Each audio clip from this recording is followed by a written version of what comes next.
मयेकर काकू, ओ मयेकर काकू, कुठे गेले काका? हो माफ करा, झोपला होतात का तुम्ही? नाही नाही, असेच डुलकी लागली ती. अच्छा, काय तब्येत काय म्हणते? बरी आहे, पण काय ना मधून मधून ना शुगर लो झाल्यासारखी वाटते, त्यामुळे जरा काळजी वाटते. काळजी करू नका. मधुमेहासाठी उत्तम उपाय म्हणजे बेलाची पाने. बेलाची पानं? त्याची पानं खायची रोज सकाळी. डायबिटीस एकदम नॉर्मल.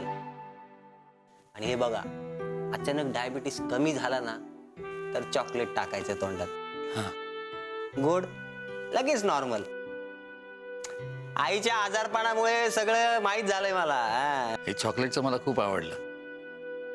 बरं, तुझी आई कशी आहे? कसली काय, जेवणापेक्षा औषध जास्त खाते आणि मजा येते तिला. हे मला तुझं खूप आवडतं. तुझी आई सतत आजारी असली तरी तू मात्र अगदी हसतमुख असतोस. आप्पांची शिकवण. हा आपण नेहमी म्हणायचे, दुख में हसता है उससे तो खुदा भी डरता है. हा, म्हणून म्हणलं, या खुदाला डरवण्यासाठी आपण हसायचं, म्हणजे तो आपोआप घाबरतो. काय तुमचं हसणं कमी झाल्यासारखं वाटतंय सध्या. नाही म्हणून हा डायबिटीसचा त्रास होतोय तुम्हाला बहुतेक. पूर्वी रामाश्रयावर असायचो, भोवताली हसवणारी मंडळी असायची, पण आता रामाश्रयावर तसं काही राहिलं नाही ना. अहो मग या ना रामाश्रयावर. हा, आम्ही आहोत. सगळं व्यवस्थित हसायचं. खरंय खरंय. कपिल साहेबांना विचारा, रामाश्रयावर आल्यानंतर अजिबात एकटं असल्यासारखं वाटत नाही. हो, पण आता मालकांनी फार काळ एकटं राहून चालणार नाही. 2 ते 4 हात करायची वेळ आली ना त्यांची. हो ना. अहो आम्ही इतके हात धुवून मागे लागलो त्यांच्या. आता इथे आल्यापासून त्यांच्या आयुष्यात नेहमी काही ना काही घडतच आहे.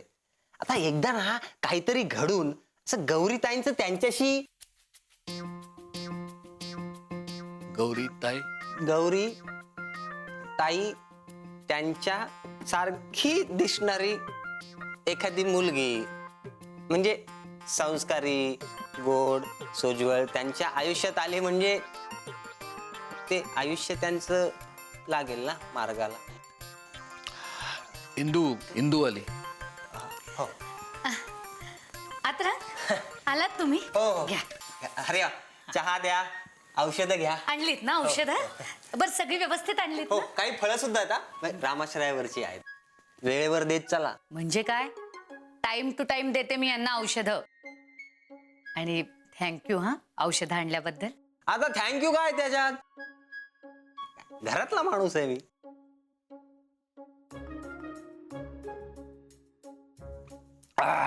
कसा झालाय चहा? कसा झालाय, एकदम फक्कड.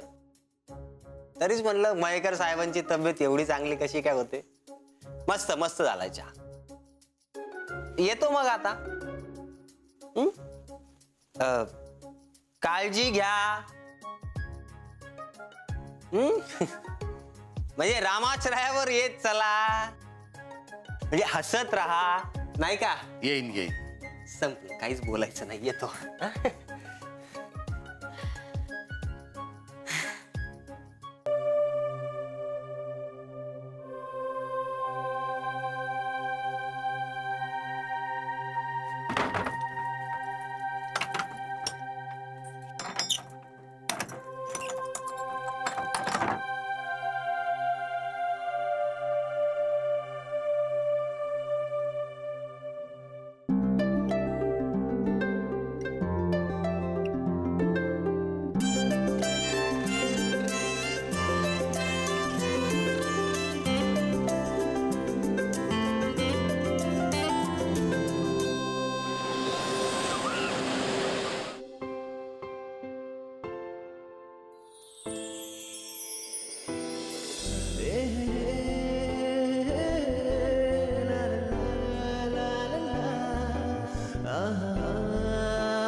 कपिल, दार नाही उघडत आहे.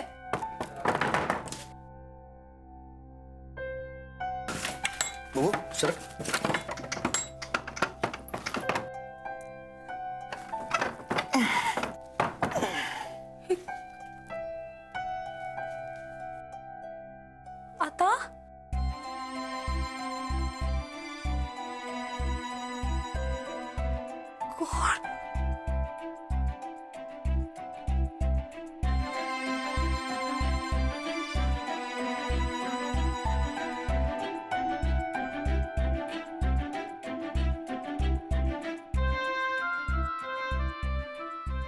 ए काय नॉट रिचेबल येतोय. गौरी हं? मी आहे ना रिचेबल. तुला कळतंय का की आपण अडकलोय? हा हा मला केव्हाच कळलं आपण अडकलोय एकमेकात. कपिल ही ना मस्करी करायची वेळ नाही हा प्लीज. मी मस्करी करतच नाहीये, याला रोमॅन्स म्हणतात. मग रोमॅन्स ही करायची गरज नाहीये. हे बघ जोवर आई बाबा येत नाहीत ना तोवर आपण नाही जाऊ शकत कुठे. हा काय काय करायचं आता? रोमॅन्स. वेडास का जरा? हा? मला भीती वाटते इथे. काय माझी?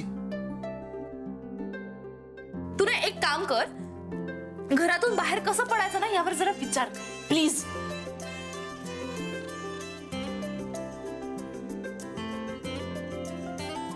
बरं ये ये. का कुठे?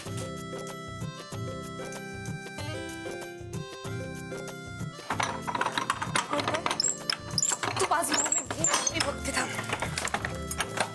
गौरी हे लॉक. आता काय करायचं?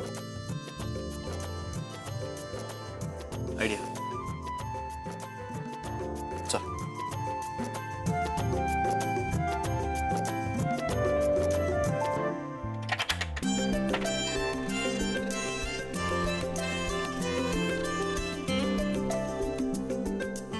गौरी आपला दरवाजा.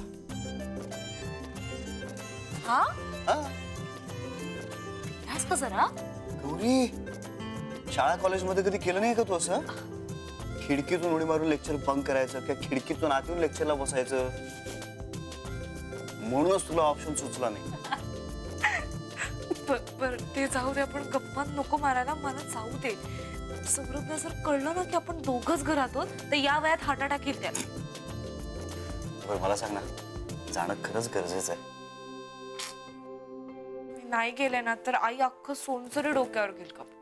ए बरं गौरी, तू म्हणाली होतीस की जर मला सौरभ बरोबर जावं लागलं ना तर तुझं काय खरं नाही. आता माझं काय खरं नाही. मी काय करू?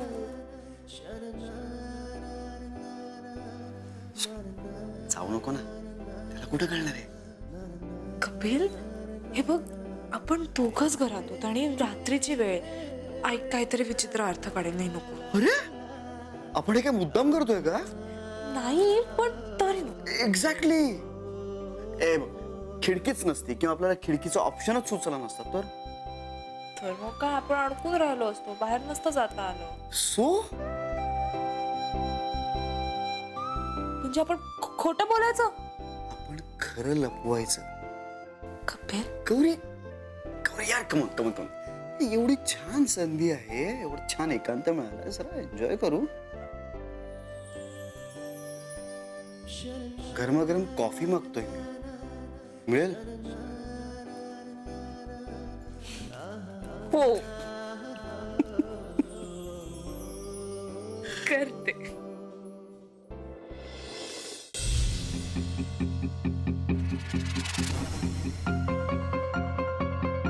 रात्रभर एका बंद घरात कोणीही मित्रासोबत राहत नाही. नाही तसं काही नाही झालंय आमच्यात. मला आता काहीही ऐकायचं नाहीये गौरी. मला तुझं तोंडही बघायचं नाहीये. आता आपण इथे राहायचं नाही. काय? हो